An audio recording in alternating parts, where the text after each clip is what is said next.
మొన్న గరికపాటి వారు ఏదో ప్రవచనంలో చెప్తున్నారు. వాడికి 37 అంతస్తులు ఉన్నాయంట. 17 సెకండ్లో బెగరైపోయి రోడ్డు మీద రొట్టె కోసం అడుక్కుంటున్నాడు. ఆఫ్ఘనిస్తాన్లో. ఆఫ్ఘాన్ దాకా వెళ్ళొద్దు, కర్నూలుకు కూడా వెళ్ళొచ్చు మీరు.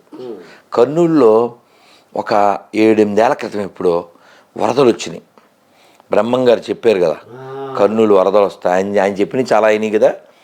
అలా కర్నూలు జిల్లాలో చాలా నష్టం జరిగి వరదలు వచ్చి 40 ఎకరాల ఆసామి. ఆ ఫోటో చూస్తే చాలా బాధగా ఉంటుంది, కానీ ప్రకృతిలో మనం ఉన్నాం.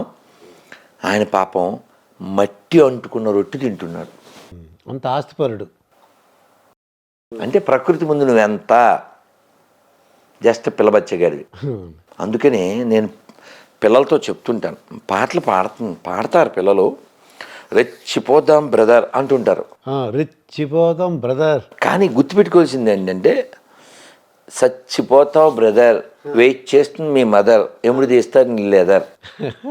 తోలు అదే దట్స్ వాట్ మీరేమో రైమింగ్ కూడా చెప్పారు. అదే అందుకని ప్లీజ్ టేక్ కేర్ వెదర్.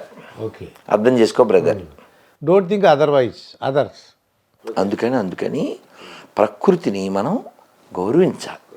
ఆ లక్షణం మన సనాతన ధర్మంలో అణువణువున ఉంది. ఫర్ ఎగ్జాంపుల్, నేను నడుస్తున్నాను, ఇప్పుడు లిఫ్ట్లో వచ్చాం, నా కాలు మీ కాలు తగిలింది, లేదా మీ కాలు నా కాలు తగిలింది, వెంటనే ఏం చేస్తామండి? ఇలా అనేస్తాం, కాలు దండం పెట్టేసుకుంటాం అసంకల్పితంగా. పూర్ణకి నా కాలు తగిలిందా, నాకు పూర్ణ కాలు, మీకు కాలు ఎందుకని ఎందుకు చెప్పండి. అంటే కావాలని కాదు, నన్ను క్షమించమని నేను అనుకున్నానండి. అది కొంత, కానీ అందులో ఇంకా బ్రాడ్ ఆత్మలు కానీ ఇంకా అంటే మీకు నిన్న పిల్లలతో చెప్పిన ఉదాహరణ, శాస్త్రంలో చైతన్య చరితామృతం అనే పుస్తకం ఉంది. మీరు వీలైతే చదవండి. ఒక 7-8 వాల్యూమ్స్ 9 ఉంటాయి. మన అబిడ్స్లో ఇస్కాన్లో దొరుకుతుంది. అందులో ఒక ఆయన పేరు గోవింద.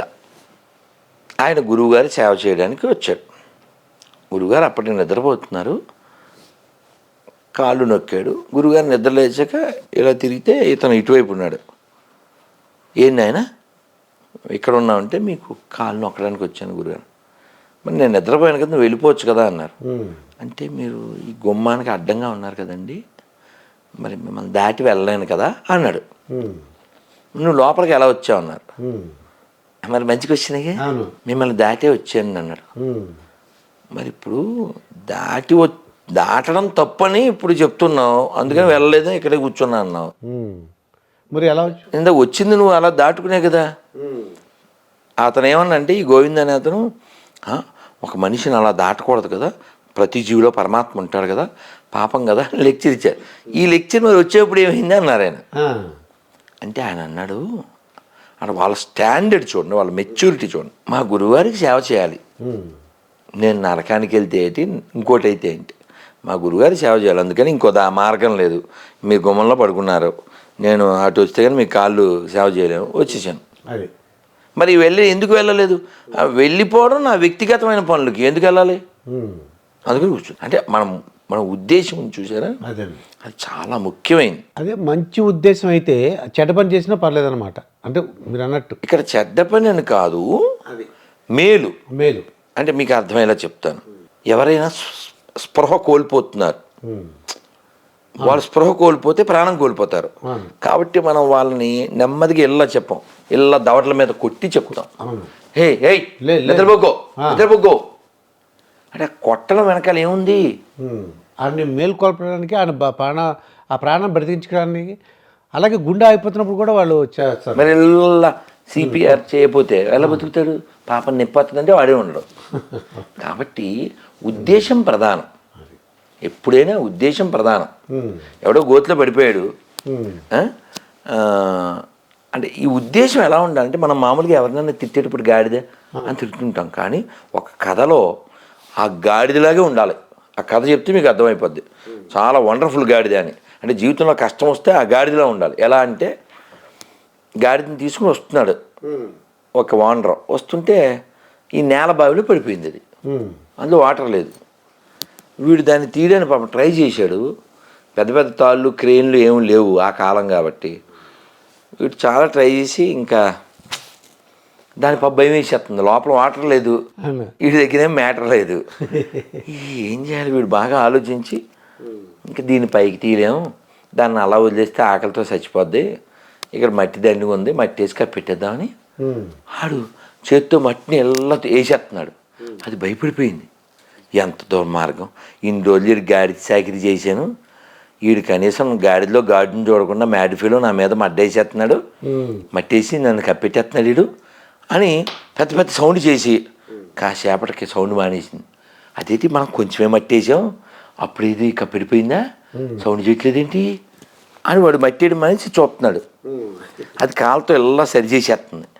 ఆడు మళ్ళీ మట్టి వేసాడు, మళ్ళీ సరి చేసింది, మళ్ళీ మట్టి, మళ్ళీ సరి చేసింది, మళ్ళీ మట్టి, అంతే. ఆడికి ఉత్సాహం వచ్చింది, అది మెట్లు కొట్టి పైకి వచ్చింది. అదే కదా, అట్లా కదా ఉండాలి. అవును. అరే చాలా విచిత్రంగా ఉంది, బేతాళ కథలాగా ఉందండి ఇది. ఎలా అన్నా ఉండనివ్వండి. శభాష్ రాముడి సినిమా చూసారా పాతది?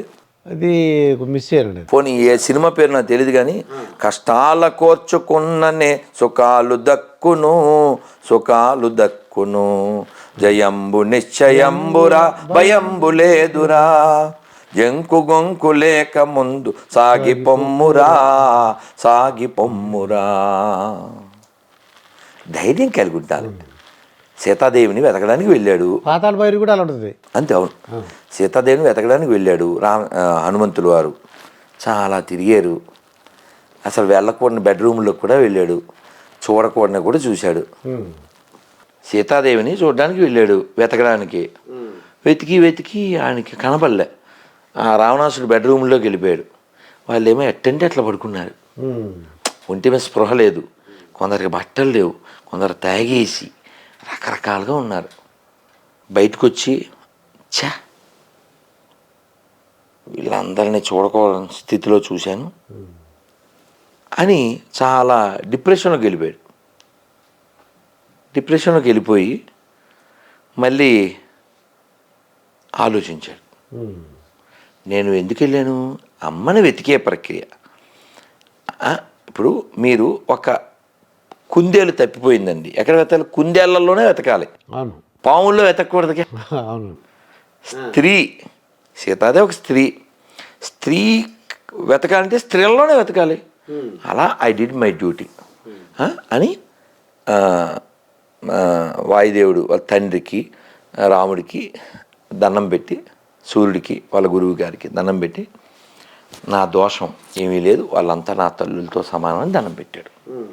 సో హనుమంతుడు ఒక ఆదర్శం కదా. స్వామి వివేకానంద కూడా చాలా చెప్తారు, ఆ హనుమంతుడు ఆదర్శ పురుషుడు. అలా మనకి ఆయన హనుమంతుడు వెళ్ళేటప్పుడు లంకకి ప్రయాణం అయినప్పుడు ఫస్ట్ ఎవరు వస్తారు, మైనాకుడు వస్తాడు, కొంచెం టిఫిన్ స్నాక్స్ అంటాడు, కొద్దిగా రెస్ట్ తీసుకోమంటాడండి. అదే కొద్దిగా ఉండు, చాలాసేపు దూరం ప్రయాణించే కదా, కొద్దిగా స్నాక్స్ టీ కాఫీ అన్నాడు. ఆయన ఏం చేస్తాడు తెలుసా, ఈ సుందరకాండలో ఇలా టచ్ చేస్తాడు అంతే, ఆ పండ్లు అవి ఇలా ఇలా అంటే ఊరికి అలా అలా టచ్ చేస్తాడు అంతే, అంటే తిన్నట్టు. అది ఇప్పుడు అక్కడ నువ్వు ఆ తొక్కలు వచ్చుకుని ఆ పండ్లు అవి తింటా కూర్చుంటే అక్కడ సుగ్రీవుడు తొక్క తీసేస్తాడు. 1 మంత్ టైం ఇచ్చాడు వాళ్ళందరికీ, మీరు వచ్చి రిపోర్ట్ ఇవ్వండి సీతాదేవి గురించి. లేదు ఎలాగ దొరకలేదని రిపోర్ట్ ఇవ్వడం మానేశారా, మీరు ఎక్కడుంటే అక్కడికి వచ్చి వేసేస్తా అని చెప్పాడు.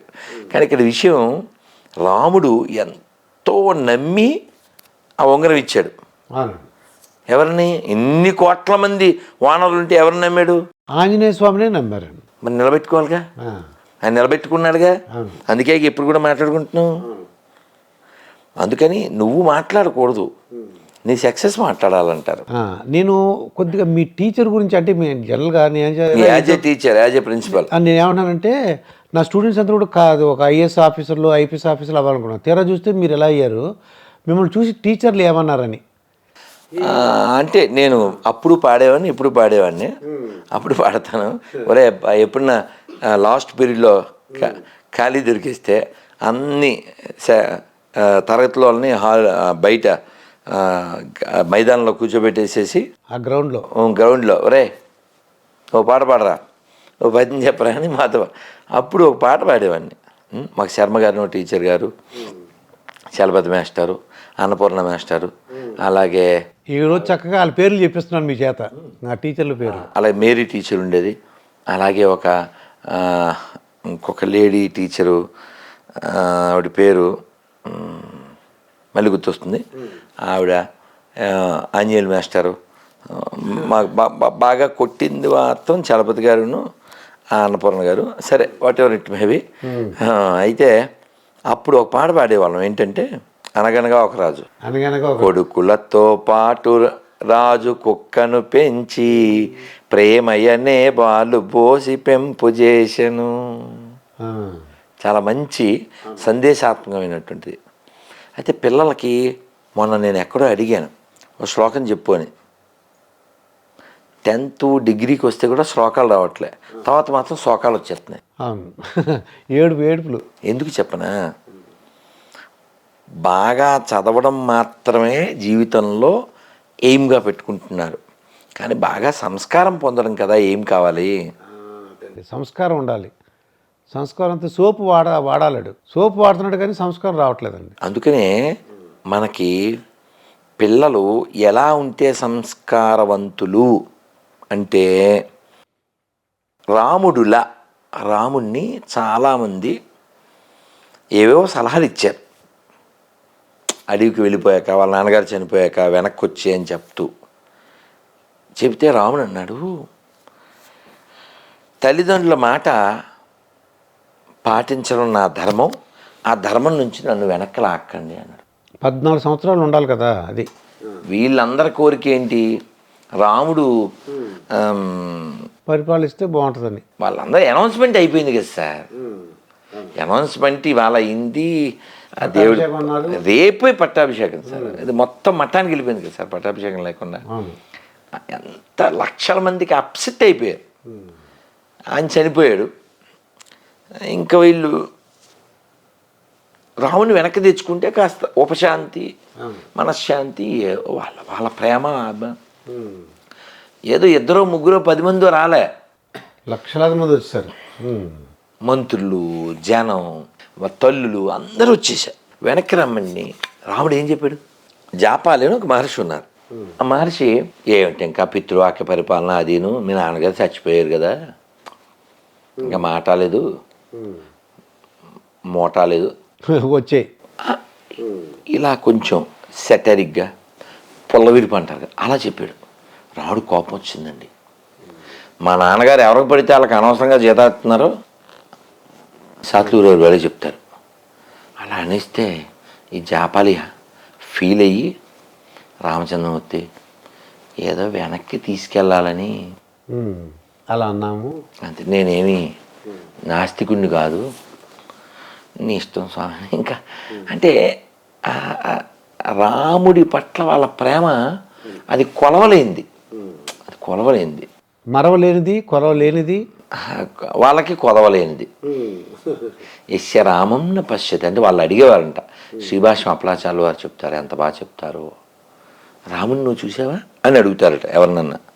చూడలేదు అన్నాడు అనుకో, పోనీ రాముడు నిన్ను చూశాడా, చూడలేదు, చి నీ బతికెందుకు అని వాళ్ళ మనస్సు వాళ్ళని అసహించుకుంటుందంట. అంటే రాముణ్ణి నువ్వన్నా చూడాలి, లేకపోతే రాముడు నిన్నన్నా చూడాలి. అలా రాముడితో మనకెంత మమేకత్వం ఉందంటే, మీరు ఒక 40-50 ఏళ్ళు వెనక్కి వెళ్ళిపోతే సాయంత్రం కాగానే పెద్దవాళ్ళంతా ఇంట్లో చెద్దను ఏదో తినేసి నోట్లో ఏంటి గూట్లో దీపం నోట్లో ముద్ద అంతే కదా, వాళ్ళు అక్కడికి వెళ్ళి ఆ రామాలయంలో దీపం పెట్టుకుని చక్కగా భజన చేసుకుని సంతోషంగా ఇంటికి వచ్చి పడుకునేవారు. వాళ్ళు ఆరోగ్యంగా జీవించారు, ప్రశాంతంగా జీవించారు, సంతోషంగా. మీరు చెప్పండి, ఇప్పుడు ఆరోగ్యం ఉందా, ప్రశాంతత ఉందా, సంతోషం ఉందా? ఈ 3 లేనప్పుడు నువ్వెంత సంపాదిస్తే దేనికి చెప్పు. కాబట్టి మంచి ఉన్నతమైన ఆలోచనని రామాయణం కలగజేస్తుంది. అందుకనే మన కాకినాడ శ్రీపీఠంలో ఒక పాట పాడించాను, అందులో ఒక్క చరణం చెప్తాను. మా శ్రీపీఠం వెళ్ళారు అయితే, పిఠాపురం రోడ్లో ఉందండి. అద్భుతంగా జరిగింది. అసలు ఎంత బాగా జరిగిందంటే, అమ్మ తల్లులందరికీ మనం మొక్కాలి. ఒకే డ్రెస్ వేసుకున్నారండి అందరు కూడా యూనిఫామ్. అది అందరు యూనిఫాము శ్రీపీఠం అని రాసి ఉంటుంది. ఆ పీఠందే ఎంత తల్లులకి మొక్కాలండి, వేల మంది. వాళ్ళందరితో పాట పాడించాను. అది 4 చరణాలు ఒకటి చెప్తున్నా. రాముని కన్నా భారతి నీది, సీతను గన్నా పవిత్ర భూమి, ఆంజనేయుడు లక్ష్మణ భరతులు ఆదర్శమ్ములు నీకురా, ఆ చందార్కం ఆదర్శం బది రామాయణమని చాటాలోయ్, రఘురాముని చరితం నాదనవోయ్, మనదేనోయ్ భారతదేశం మనదేనోయ్. సార్ చాలా సంతోషం. నెక్స్ట్కి వెళ్ళండి. ఇంకెలా మీకు ఎప్పుడు కోపంగా ఉంటారండి? అంటే నేను వీడియో చూస్తుంటే కోపం ఉంటుంది, ఆవేశంగా ఉంటారండి. నేను ఏమన్నానంటే మత మార్పిళ్ళు నేను కనుక్కున్నాను. మీరు అన్న తర్వాత నేను చూశానండి. ఎందుకు అలా మతాలు మారుతున్నారంటే చిన్నప్పటి నుంచి పూజలు చేస్తున్నారండి. పూజలు చేసేసరికి వాళ్ళకి ఒక క్యాన్సరో లేకపోతే ఒక అబ్బాయి అయితే వాళ్ళ నాన్నగారు అస్తమానం తాగుడండి, డేట్ కూడా తాగేస్తున్నాడంట. అతనికి ఏం చెప్పారంటే నువ్వు యేసు ప్రభువుని నమ్ముకో, లేకపోతే ఇంకో దేవుడిని నమ్ముకో, నీకు మీ నాన్నగారు ఆ మందు మానేస్తాడు, డే టైం తీసుకోడు, నీ మాట వింటాడు, చక్కగా ఉద్యోగం చేసుకుంటాడని చెప్పారంట. ఇతను ఆ తండ్రి లేకపోతే వాళ్ళ అమ్మగారు ఎప్పుడు పూజలు చేస్తున్నారు. ఇలాగా నువ్వు అంటే అతనికి ఒక సమస్య వచ్చింది. నువ్వు పూజలు ఉన్నావు, గుళ్ళు తిరుగుతున్నావు, కొబ్బరికాయలు కొడుతున్నావు, కానీ నీకు ఇది ఎక్కడ ఒక మంచి మీ నాన్నలో మార్పు లేదు. నువ్వు దేవుడిని నమ్ముకో చూడు సరే అని అనేసరికి వాడు ఏదో దేవుడిని నమ్ముకోవడం అలా చేస్తున్నారు అనిపిస్తుంది. ఏదో ప్రాబ్లం వచ్చినప్పుడు ఒంట్లో బాగోనప్పుడు పక్కన వాళ్ళు చెప్తున్నారండి, చిన్నప్పటి నుంచి మీ దేవుడిని నమ్ముకున్నావు కదా, ఇది వచ్చింది సమస్య, నువ్వు ఇదిగో మారు, ఓసారి ట్రై చేయి అన్నట్టు. అయితే విషయం ఏంటంటే నేనేమన్నానంటే మీరు మంచిగా చెప్పచ్చు కదా, ఎందుకంత కోపం తెచ్చేసుకున్నారు, గొర్రె అంటున్నారు. నేను అంటలేదు సార్, వాళ్ళ పుస్తకంలో ఉంది, నేను చెప్పాను. ఇప్పుడు మిమ్మల్ని స్కూల్లో పిల్లలు ఏమని పిలిచేవారు? సార్ అని పిలుస్తారండి, దుర్గాప్రసాద్ సార్. అది అది దే హ్యావ్ బీన్ ట్రైన్డ్. అవును, మేము ఆలోచించాం అంతే కదండి. అలా గొర్రెలు అని ఎవరైతే బైబిల్లో ఉండే వాడిని గాడ్ అనుకుని నమ్ముతారో they are all considered as a గొర్రెలు according to their book, not according to me. కాబట్టి గొర్రె అంటే ఏంటంటే మామూలుగా బుర్రలేందని అర్థం. మన భాషలో మన భాష కాదు సార్, మామూలుగా గొర్రె. ఇప్పుడు ఓ గొర్రె దూకిందండి కొండ నుంచి, అన్నీ దూకుతాయండి. అది బుర్ర ఉంటే దూకదు కదండి. ఇది గొయ్యిందిరా భయ్యా, దూకితే ఐ విల్ రీచ్ అయ్యా అని చెప్పి దానికి తెలీదు. సో గొర్రె అంటే బుర్రలేంది. అలాంటి బుర్రలేని గొర్రెల్ని బలి కోరేవాడు ఆ బైబిల్లో ఉండేటువంటి సోకాల్డ్ సైకో గాడ్. విషయం ఏంటంటే మతం మారితే నాకేమిటి నొప్పి, వాడికి నచ్చిన దాంట్లో వాడు వెళ్తాడు. కానీ వాడు నచ్చిన దాంట్లోకి వెళ్తే పర్లేదు, కానీ వాడు అందులోకి వెళ్ళి ఏమంటాడంటే మాదోటే కరెక్ట్ అంటాడు వాడు. యాక్చువల్గా ప్రపంచంలో పనికి మాందే ప్రాబ్లమ్స్ ఏ ఉండవు కదండి, అసలు ఏం లేవు. నేను ఆన్సర్ చెప్తాను. మీకేమైనా ప్రాబ్లం ఉంటుంది కదా? ఎలా ప్రాబ్లం ఉంటుంది సార్? నేనేమన్నానంటే రానా తెలుసా, దగ్గుబాటి రానా? అవును, దగ్గుబాటి రానా యాక్టర్ అన్నాను, ప్రాబ్లం ఏంది? నిజమేగా చెప్పాను. అలాగే బ్రహ్మానందం కూడా యాక్టర్ అన్నాను, తప్పేం లేదుగా. కానీ మీరేమంటారంటే ఇద్దరు ఒకే సైజ్ అన్నారు, ప్రాబ్లమే కదా సార్. ఒక సైజ్ కాదు, ఎలా కాదుగా, పొడుగు పొట్టి. ఆయన 7+ ఎంతో ఉంటాడు, ఏదైనా 5+ ఉంటాడు. బోత్ ఆర్ యాక్టర్స్, మేము ఒప్పుకుంటాం. But both are not same size, ఒప్పుకోం. అది ఒప్పుకో అంతే. పనికి మాలిందని ఎందుకన్నా అంటే వాడు మూడులను తయారు చేస్తాడు, గొర్రెలను తయారు చేస్తాడు. ఇది వీరుల గడ్డ, but they want to make ఎర్రగడ్డ. ఇప్పుడు నేను ఒక 26 క్వశ్చన్లు ఉన్నాయి సార్. ఆ క్వశ్చన్లో నాకు 13 క్వశ్చన్కి ఆన్సర్ చెప్తే నేను కూడా మతం మారిపోతా. నాతో పాటు దుర్గాప్రసాద్ గారిని, సీనుని, పూర్ణ అందరిని మతం మార్చేస్తాం. ఇప్పుడు వాళ్ళు ఎవరైతే క్రైస్తవులని చెప్పుకుంటున్నారో వాళ్ళది చెప్పుకోవడం అనే దాన్ని మనం వ్యతిరేకించాం. కానీ వాళ్ళు ఏమంటారంటే మా నాన్నగారు గొప్పవారు అని నేను మీతో 1 అవర్ చెప్పాను అనుకోండి, ఏంటో ఇంక నాన్న ఒక్కడి గురించి చెప్తున్నాడు, ఇంకే ఇంటర్వ్యూ ఏం చేస్తాం, బోల్డెన్ టాపిక్లు రాసుకుందాం, ఏం అడగడం ఇవ్వకుండా చేస్తున్నాడు అనుకుంటారు. మీరు కొంచెం చిరాకు వస్తుంది, కానీ ఏమనరు. కానీ నేను మా నాన్నగారి గురించి మాట్లాడుతూ మీ నాన్న వేస్ట్ అన్నాను అనుకోండి, అప్పుడు మీకు బీపీ వస్తుంది. అక్కడ ప్రాబ్లం మీకు వచ్చిన నాకు కాదు ఎవరికి హెడ్ ఉందో అటువంటి ప్రతి హిందూకి వస్తుంది. అది అబద్ధాన్ని నేను వ్యతిరేకిస్తా. ఏమిటి అబద్ధం? మాది ఒకటే కరెక్ట్ అనడం అబద్ధం. అంటే బైబిల్లో అలా రాసి ఉందని అంటున్నారండి వాళ్ళు. అందుకే బైబిల్ పనికి మాలింది. ఏమన్నాను మళ్ళీ నేను? అమ్మో అలా అంటున్నారా? నేను నిరూపిస్తా అన్నాం. మీకేం చెప్పాను? బ్రహ్మానందం గారు సినిమా యాక్టరు, రానాతో పోలిస్తే పొట్టానే కదా. పొట్టానే కదా. ఆయన హైట్ ఈయన హైట్ వేరు కదా. అవును.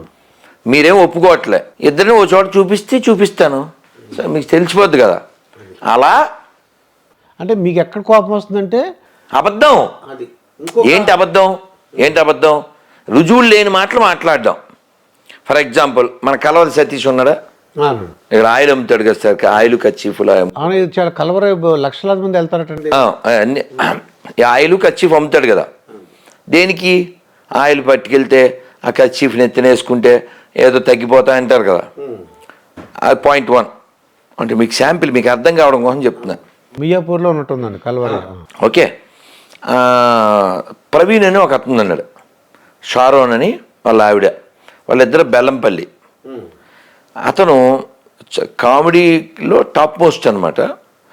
అతను ఎవరికో క్యాన్సర్ గెడ్డ ఉంది. వీడు టీవీలో చెప్తూ ఆవిడికి టచ్ గెడ్డ పగిలిపోను అంటాడు.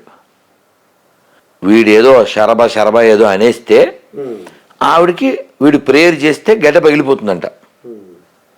వాళ్ళ ఆవిడ ఇంకా కామెడీ. ఆ వీడియోలు మీరు చూడొచ్చు. అతను అంత పొడుగు ఉంటాడు. అతను ఎక్కడి నుంచో వచ్చాడు. మేడం నేను 2 అంతస్తులు మేడ నుంచి పడిపోయాను, ఎముకలు ఫట్మని ఇరిగిపోయినాయి, ఇక్కడ రాత్రి వచ్చి ప్రేయర్ చేయించుకున్న తర్వాత అవన్నీ అతుక్కుపోయినాయి, బై ద గ్రేస్ ఆఫ్ అని చెప్తాడు. ఇప్పుడు అతను ఎముకలు ఫట్మని ఇరిగిపోయినాయి అని చెప్పినప్పుడు ఆ వీడియోలో ఎవరో దాన్ని దాన్ని ఎడిటింగ్ చేసి అరేహా అని పెట్టారనమాట. అరేహా అనేది దుబాయ్సీనా? దుబాయ్సీన్ చాలా పర్ఫెక్ట్గా పెట్టారు. ఇప్పుడు నా క్వశ్చన్ ఏమిటంటే, వీళ్ళు విరిగిపోయిన ఎముకల్ని ప్రేయర్తో అతికిచ్చేస్తారు కదా. అలాగే ఆయిల్ కచ్చీఫ్ వాడి వీళ్ళు క్యాన్సర్ గడ్డలు అవి బాగు చేసేస్తారు కదా. ఈ 2 కాకి ఇంకా కామెడీ స్టార్ ఒకడు ఉన్నాడు. అతని పేరు శ్యామ్ కిషోర్, పొట్టోడు. అతను ఏలూరులో ఒక ముసలావిడికి వీడియో కాల్ చేశాడు. ఆవిడ పేరు అన్నమ్మ. మీరు ఆ వీడియో చూడాలి. అసలు అతని దెబ్బకి అసలు వెస్ట్ ఈస్ట్ 2 గోదావరి జిల్లాల్లో ఈఎన్టీ హాస్పిటల్ మూసేయాలి. ఎందుకంటే అతను వీడియో కాల్ చేసి, ఏంటి ఆవిడ పేరు? అన్నమ్మ గారు. ఇక్కడ ఇంకొక అమ్మాయి ఉంది, ఈ బ్లాక్ షర్ట్ వేసుకున్న అమ్మాయి, వెళ్ళు అన్నమ్మ గారి వెనకాల నుంచి చెవులు మూసావా? అది ఏదో చదువుతాడు, ఆ శరబ అంటాడు. ఇప్పుడు చేతులు తీసేయి, ఇప్పుడు వినపడుతుందా అన్నమ్మ గారు? వినపడుతుంది. యాహూ వినపడిపోతుంది, 40 ఏళ్ళ నుంచి లేదు, ఇప్పుడు వినపడిపోతుంది. వీడియో కాల్లో చెవులు లేని వాళ్ళకి చెవులు వచ్చేసినాయి. వీడియో కాల్లో గెడ్డలు పగిలిపోయి క్యాన్సర్ బాగిపోయింది. వీళ్ళు ప్రార్థన చేస్తే ఎముకలు అతుక్కుపోయినాయి కదా. మరి ఇన్ని జరిగినప్పుడు ఈ పనికిమాల బైబిల్ చదివేటప్పుడు మీకు కళ్ళజోడు ఎందుకురా? కళ్ళజోడు లేకుండా పనికిమాల బైబిల్ చదవలేవు. ఎంతమంది బాగు చేసావు, ఆ కలవరాయిలు వేసుకోవచ్చుగా 2 సొక్కలు. అంటే కళ్ళు బాగా కనబడతాయండి. ఇప్పుడు మీరు ఇంతమందికి చేసేస్తున్నారు కదా, ఇంతమంది బాగు చేస్తున్నారు కదా, మీకు పవర్ ఉంది, మీ దేవుడి పవర్ ఉంది అన్నప్పుడు అన్నయ్యకి కళ్ళజోడు ఉంటుంది, సతీష్ అన్నయ్యకి. మాకు తెనాల్లో జాన్ బాబు కళ్ళజోడు లేకపోతే నడవదు. మా విజయవాడ పాస్ట్ ఎమానియేలు, వాళ్ళ తమ్ముడు జాన్ వెస్లీ, వీళ్ళంతా కళ్ళజోడు బ్యాచే. పాపం పోపు తెలుసా? పోపు అంటే పాపుల్లో పెద్ద పాపిని పోపు అంటారు సార్. పోపు అంటారు. పోపు తెలుసుగా? పోపు అంటే పాపుల్లో పెద్ద పాపి, పాపుల్లో తోపు, అతనే పోపు. అతను ఇప్పుడు వీల్ చైర్ సార్, అతను వీల్ చైర్. నేనేమంటే ఈ ప్రవీణ్ నెంబర్ ఆయనకి ఇచ్చి ఉండొచ్చు కదా ఒక వీడియో కాల్లో. ఆడేమన్నాడు, భలే కామెడీ అసలు ప్రవీణ్ది. ఎవరిని నువ్వు నడుస్తావా అండో, నీకు పరిగెట్టాలందా అంటుంటాడు. పరిగెత్తాడు డైరెక్ట్గా. ఆడు 2 అంతస్తుల నుంచి పడిపోయాడు. ఆ సభలో ఇలా పరిగెత్తి ఇచ్చేస్తుంటాడు. దరిద్రం ఏంటంటే సజ్జల రామకృష్ణారెడ్డి పేరు తెలుసా? తెలుసండి. రాష్ట్ర ఆంధ్రప్రదేశ్ ప్రభుత్వానికి సలహాదారండి. ఓకే. అతను ఇంకా ప్రభుత్వంలో ఉన్న కొన్ని గొర్రెలు ఈ గొర్రె ప్రోగ్రామ్కి అటెండ్ అవుతున్నాయి. కామెడీ కదా సార్ నేను చెప్పేది. వాడు కామెడీ ఫీలో, అదో కామెడీ మతం. మీకు పోనీ కోపర్నికస్ తెలుసా? కోపర్నికస్, అవునండి. ఆయన ఒక సైంటిస్ట్ అండి. ఎవరు చంపేశారు? ఈ బైబిల్ బ్యాచ్కి వెళ్ళే. భూమి ఎలా ఉంటుంది అడగండి, ఫోన్ చేయని ఎవరికైనా గొరికి. భూమి ఎలా ఉంటుంది? భూమి గుండ్రంగా ఉంటుంది అని మీరు చెప్తారు. పురాణాల్లో చెప్పారు భూగోళము అని చెప్పారు. కానీ గొర్రెలకి ఏం చెప్పారు? భూమి బల్లపరుపుగా ఉండను. ఆయన పాపం అలా చెప్పాడని చంపేశారు సార్, కాల్చేసి. మన జేపీ గారు కూడా చెప్పారు, జయప్రకాష్ గారు కూడా. ఆ సైంటిస్టులను ఎవరు చంపేశారు? వీళ్ళు సైన్స్ గురించి మాట్లాడతారు. వీళ్ళు సెన్సే లేని వాళ్ళు సైన్స్ గురించి ఎలా మాట్లాడతారు సార్? అయితే మీ కోపం ఏంటంటే మీ ఆవేశం కానీ మీ కోపం కానీ అబద్ధానికి, మతం మారినందుకు కాదు, మతి లేనందుకు. ఇప్పుడు అబద్ధం సార్. ఇప్పుడు మీరు అంటే నాకేమనిపిస్తుంది, చక్కగా వాళ్ళకి ఎక్స్ప్లెయిన్ చేయొచ్చు కదా. ఎవరికి చేయాలి? వాళ్ళు ఎవరికైనా ఇప్పుడు మతం మారిపోయిన వాళ్ళు మనకి వెనక్కి వస్తారు రావాలనుకోండి. అలక బాబు ఇలా జరిగింది, ఇలా కాదు. ఇప్పుడు వింటే మనం చేయొచ్చు సార్. ఇప్పుడు మోజెస్ అనే ఆయన నాకు ఫోన్ చేశాడు. ఫోన్ చేసి మీరు మా గురించి మాట్లాడుతున్నారు అన్నాడు. మీరు ఎవరన్నా? క్రైస్తవం అన్నాడు. క్రైస్తవం గురించి బైబిల్లో ఉందా అన్న. బెబ్బే. క్రైస్తవం అనే పదం బైబిల్లో లేదు, తెలుసా మీకు? తెలియదండి నాకు. తర్వాత కాలంలో వ్యాపారం సార్ ఇది. ఓన్లీ ఇప్పుడు క్రైస్తవం అనేది పొట్ట బట్ట తప్ప ఏమిటి సార్? కొబ్బరి మట్ట. ఇప్పుడు ఎవరైనా మతం మారిపోతే అన్నీ బాగుపడిపోతాయి అన్నారు అనుకుందాం. అంటే వాళ్ళు అడిగారు, ఎందుకమ్మా ఇలా మారావని అడిగాను. అడిగితే ఇలా క్యాన్సర్ వచ్చింది. క్యాన్సర్ వచ్చింది నిజమే, కానీ ఆన్సర్ వచ్చింది వాళ్ళకేమన్నా? స్పాన్సర్ వచ్చాడు, కొన్ని వస్తువులు ఇచ్చాడు ఎవరికో ఒకడికి. ఓ ఫ్యామిలీ, పూర్ ఫ్యామిలీ, వాడికి ఓ రిక్షా ఇచ్చారు 10,000 పెట్టి. నలుగురు ఫ్యామిలీ మతం మార్చారు. బిస్కెట్ ప్యాకెట్ ఇచ్చి మతం మార్చుతారు. నేను ఇలా మతం మార్చి ఎవరిని తయారు చేస్తున్నారు?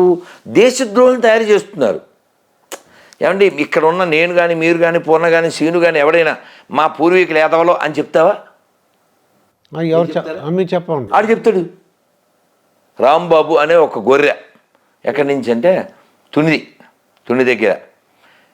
ఏమండి మీరు మతం మారారు, మీ పేరు రాంబాబు, మీ నాన్నగారి పేరు అన్నవరం, మీ పూర్వీకులు మరి మతం మారలేదు కదా, అకార్డింగ్ టు బైబిల్ వాళ్ళంతా ఎక్కడికి వెళ్తారో అన్న. మా వాడిని నమ్మలేదుగా, అందుకని నరకానికి వెళ్ళిపోతాను అన్నాడు. ఎంత దారుణం సార్. ఇప్పుడు నేనే ఉన్నాను, దుర్గాప్రసాద్ వాళ్ళ తాత ముత్తాతలంతా నరకంలో పడిపోతారు అంటే అది రెడిక్యులస్ కదా సార్. అది నేను వాడిని అడిగాను, సరే మీ తాత ముత్తాతలు వదిలేదే, మా తాత ముత్తాతలు వదిలే. నమ్మకుండా సుభాష్ చంద్రబోస్ చచ్చిపోయాడు, భగత్ సింగ్, అల్లు సీతారామరాజు, డొక్కా సీతమ్మ, ఇలా వేల లక్షల కోట్ల మంది ఆ పీసు నమ్మకుండానే చచ్చిపోయారు కదా. వీళ్ళంతా ఎక్కడికి వెళ్తారు?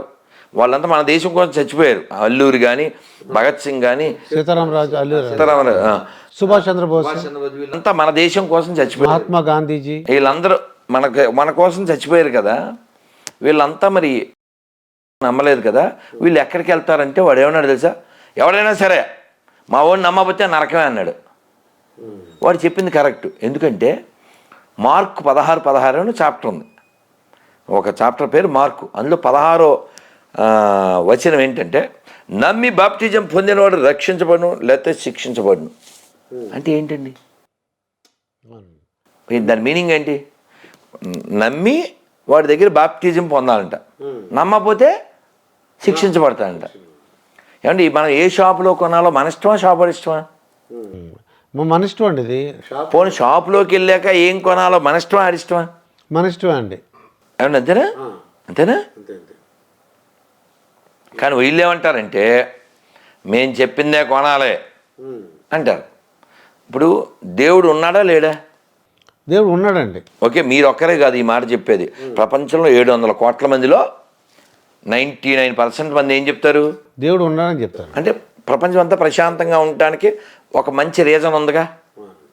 89 డాక్టర్స్ డే స్పెషల్ కుటుంబ సభ్యుల మెడిసిన్ పై 50% తగ్గింపు. డాక్టర్ కన్సల్టేషన్ ఉచితం. డైట్ మరియు ఎక్సర్సైజ్ చార్ట్, ఇమ్యూనిటీ బూస్టర్ మరియు ఫ్రీ కౌన్సిలింగ్. అన్ని రకాల అనారోగ్య సమస్యలకు మెడినైన్ తో పరిష్కారం.